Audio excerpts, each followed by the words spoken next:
Bismillahirrahmanirrahim. Assalamualaikum warahmatullahi wabarakatuh.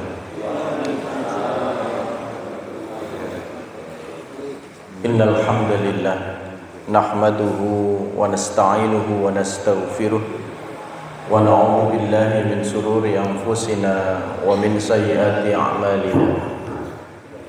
May yahdihillahu fala mudilla lahu wa may yudlil fala hadiya lahu. Asyhadu an la ilaha illallah wahdahu la syarika lah wa asyhadu anna Muhammadan abduhu wa rasuluh. Allahumma salli wa sallim wa barik ala nabiyyina Muhammadin wa ala alihi wa sahbihi wa man tabi'ahum bi ihsanin ila yaumiddin. Ya ayyuhalladzina amanu taqullaha wa qulu qawlan sadida yuslih lakum a'malakum wa yaghfir lakum dhunubakum wa may yuti'illaha wa rasulahu faqad faza fawzan 'azima. Syukur alhamdulillah atas segala nikmat yang diberikan Allah. Mari kita manfaatkan nikmat yang diberikan Allah untuk meningkatkan iman dan takwa kita kepada Allah. Dan salawat serta salam senantiasa tercurahkan kepada Rasulullah Muhammad sallallahu alaihi wasallam. Bapak-bapak, ibu-ibu hadirin, kita lanjutkan pelajaran kita di dalam kitab Al-Adabul Mufrad. Kemarin kita membahas bab 217 tentang pentingnya sifat lemah lembut, dan kita sampai di hadis 463. Musaddad mengabarkan kepada kami, ia berkata, Abu Awanah mengabarkan kepada kami dari Al-A'mash, dari Tamim bin Salama, dari Abdurrahman bin Hilal, an Jarir bin Abdillah qala Rasulullah sallallahu alaihi wasallam, man yuhramir rafqa yuhramil khaira.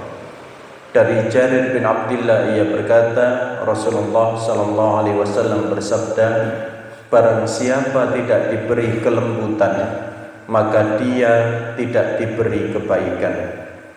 Muhammad bin Katsir mengabarkan kepada kami, ia berkata, Syu'bah mengabarkan kepada kami dari Al-A'mash seperti hadis di atas, bahwa barang siapa tidak diberi kelembutan, maka dia tidak diberi kebaikan. Penjelasan kata makna mengenai rafku, lembut dalam perkataan dan perbuatan. Kandungan hadis, seluruh kehidupan muslim hendaknya dihiasi dengan kelemah lembutan. Anjuran agar berlemah lembut dan menangani setiap perkara dengan cara paling baik dan paling mudah. Kelemah lembutan menghimpun kebaikan dunia dan akhirat. Barang siapa tidak berlaku lemah lembut, maka dia akan terhalang untuk mendapatkan kebaikan yang sangat banyak. Bapak Ibu hadirin, terkait dengan sikap lemah lembut, sebagaimana disampaikan di dalam hadis bahwa kelemah lembutan itu membawa kebaikan. Yang saya sampaikan ini adalah bagaimana ketika kita melihat karakter orang-orang Arab terdahulu, ketika mereka memiliki anak perempuan misalkan, sampai dikatakan bi ayyi dambin qutilat, tidak jelas alasannya itu apa, kenapa anak-anak perempuan itu dibunuh, bahkan dikubur hidup-hidup ketika memiliki anak perempuan. Menjadi pertanyaan besar, ditanyakan ada persoalan apa dan alasan apa sampai-sampai anak perempuan dibunuh. Terhadap anak laki-laki, ya Allah, kalau kita membaca sirah Sayyidina Umar ibn al-Khattab misalkan, kita sama-sama tahu bahwa Umar itu adalah anak dari siapa nama bapaknya Umar? Khattab, ya. Karena itu disebut Umar bin Khattab. Dan ketika Umar itu kadang jengkel dengan bapaknya, diperintah untuk menjaga, menggembala onta, Itu Umar sampai menyebut bapaknya itu dengan namanya. Khattab itu memang keras. Kenapa? Saking jengkelnya. Bayangkan misalkan hari ini anak diminta untuk bertugas membantu orang tuanya, dan ketika capek pulang barang sesaat itu diusir oleh bapaknya. Kalau sekarang bagaimana? Bapak emang ono nang toko, mantun bantu ten toko. Mantuk niki pegel. Kali bapaknya diusir. Lapo kon mulai balik nang toko. Bayangkan kalau hari ini kira-kira bagaimana? Dan itu seringkali terjadi ketika Sayyidina Umar menjaga onta, kemudian malam hari dia bersama saudaranya. Umar ini pulang sesaat gitu, untuk mengambil sesuatu. Oleh bapaknya ditanya begitu, kenapa engkau pulang? Bagaimana jika ontanya kabur? Bagaimana jika ontanya diambil orang? Jadi kalimat Sayyidina Umar itu mengatakan dia itu lebih menyayangi ontanya daripada anaknya, sampai begitu. Nah, ini salah satu di antara bentuk pendidikan pada masa itu pada anak laki-laki. Tadi terkait dengan anak perempuan kita tahu seperti apa.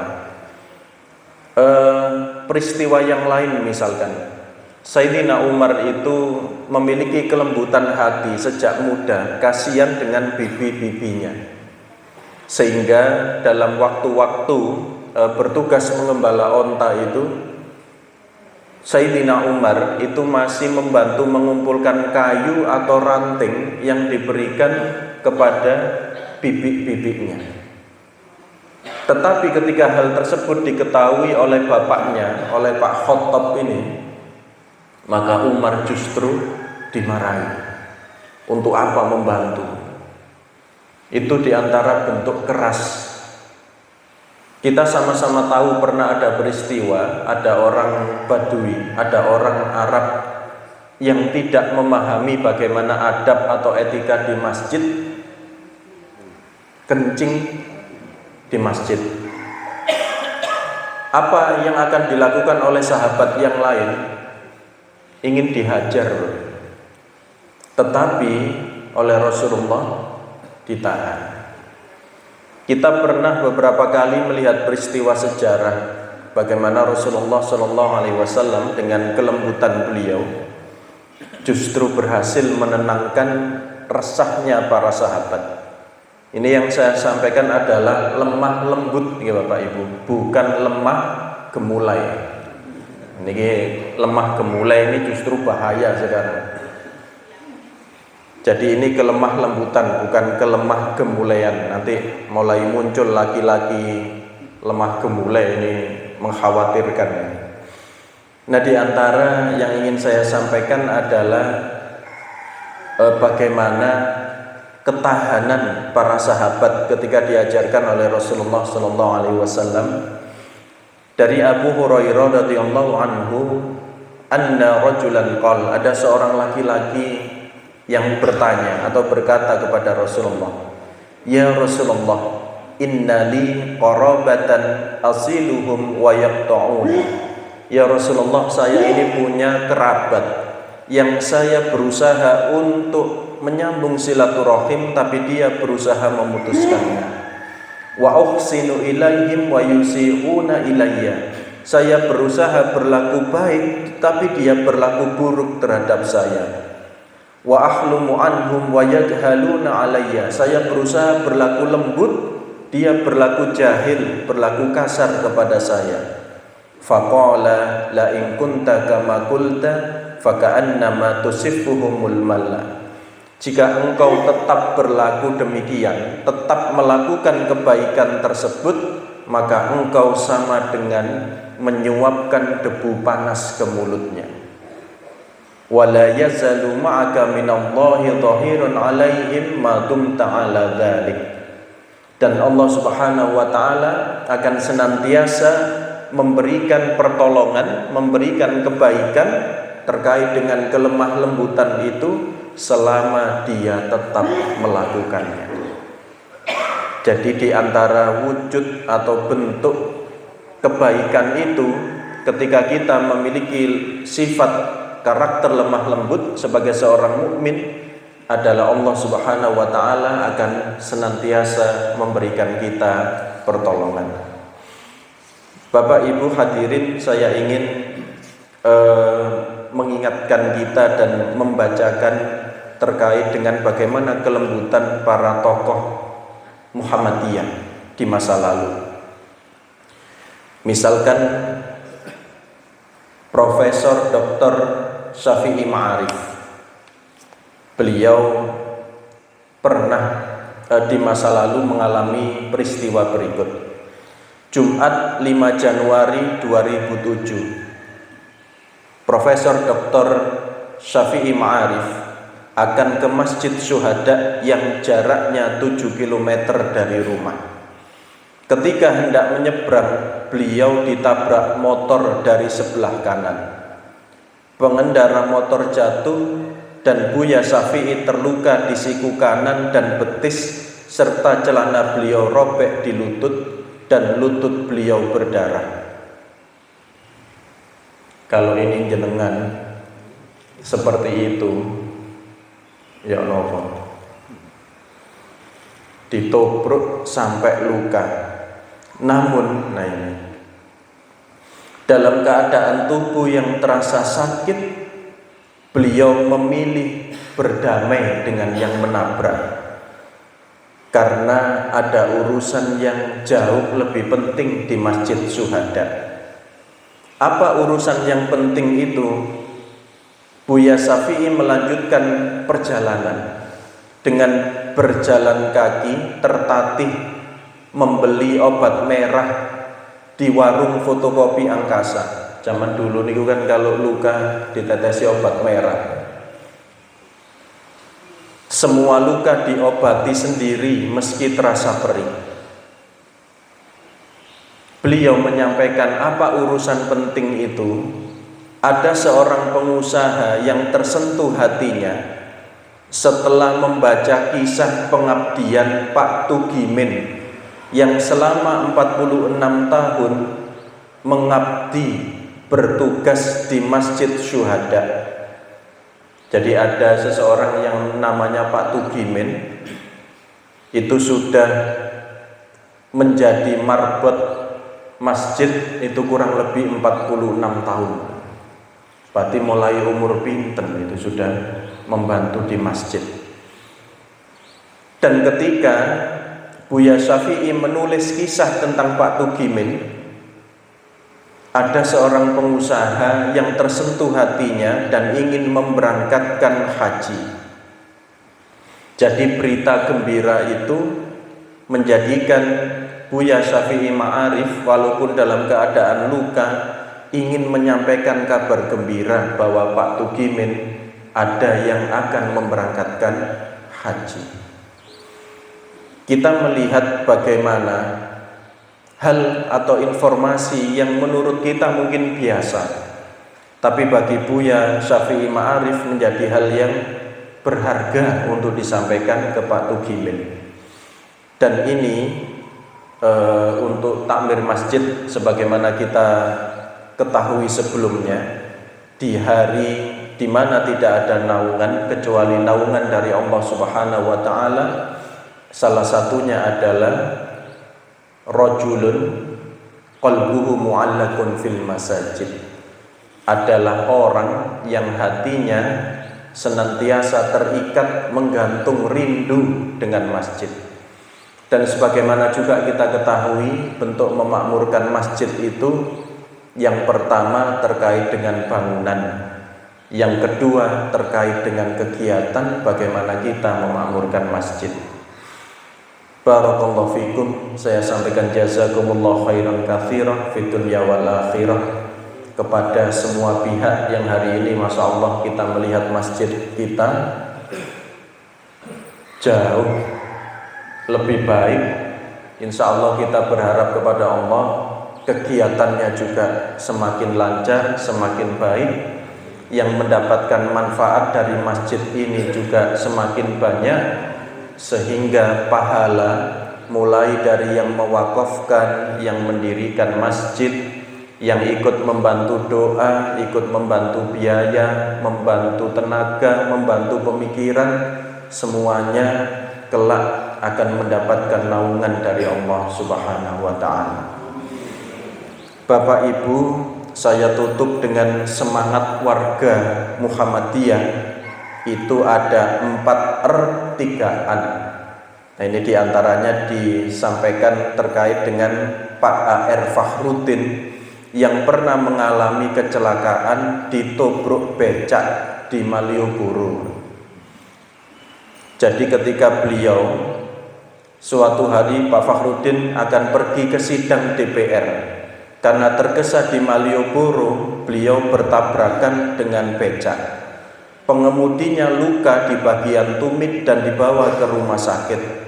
Hampir setiap hari Pak A.R. menjenguk, bahkan ketika tukang becak sudah sembuh dan pulang, Pak A.R. tetap menjenguk. Akhirnya tukang becak tersebut juga berkunjung ke rumah Pak A.R. Kecelakaan itu tidak membuahkan permusuhan, justru membuahkan persaudaraan. Nah, ini diantara kelembutan hati beliau. Ada semangat warga Muhammadiyah dengan 4 R3-an. Nah, ini diantaranya. R yang pertama adalah benar. Artinya niatnya harus lurus, ikhlas karena Allah Subhanahu wa ta'ala. R yang kedua adalah pinter atau berilmu, semangat untuk ta'allum, semangat untuk menuntut ilmu, sehingga pinter. Nah, ini yang tidak semua orang punya. Yang ketiga, yang ketiga kober. Nah, ini R yang ketiga ini kober. Banyak mungkin orang pinter ya, banyak mungkin orang yang niatnya ikhlas sudah lurus, tapi dereng karuan kober. Maka kesempatan jenengan kober untuk merawat masjid ini bagian nikmat dari Allah Subhanahu wa ta'ala. Kober ini mboten gampang kober nih saat ini. Semuanya sedang sibuk. Yang keempat, R yang keempat seger. Insyaallah ningali takbir dan memiliki jamaah niki seger nih. Seger niki maksudnya apa? Disampaikan begini. Jiwanya seger, raganya seger, sampai-sampai kantongnya seger. Artinya siap untuk membantu masjid. Bahkan Allah Subhanahu wa ta'ala menjanjikan, wa may yattaqillaha yaj'al lahu makhraja wa yarzuqhu min haitsu la yahtasib. Insyaallah selama kita ini terikat rindu dengan masjid, ingin memamurkan masjid, Allah akan menjadikan kantong kita seger. Kemudian 3-an. 3-an itu apa saja? Yang pertama, ini warga Muhammadiyah itu nyopoan. An yang pertama, boten sombong, tidak eksklusif, seolah-olah paling luar biasa, paling hebat, sehingga tidak mau nyopo orang lain, tidak mau menyapa. Tapi justru warga Muhammadiyah itu diajarkan untuk nyopoan. An yang kedua, entengan, suka membantu, mudah membantu, entengan. Dan yang ketiga, an yang ketiga adalah lomanan. Jadi niki wau bener, pinter, kober, seger, 3-an, nyopoan, entengan, lomanan. Masyaallah. Pripun? Sudah menempel semua karakter ini? Insyaallah sampun ya. Baik Bapak Ibu, ini sedikit yang bisa saya sampaikan terkait dengan kelemah lembutan kita sebagai mukmin. Mari kita tutup dengan istighfar dan doa kafaratul majelis. Ihdinas siratal mustaqim. Wassalamualaikum warahmatullahi wabarakatuh.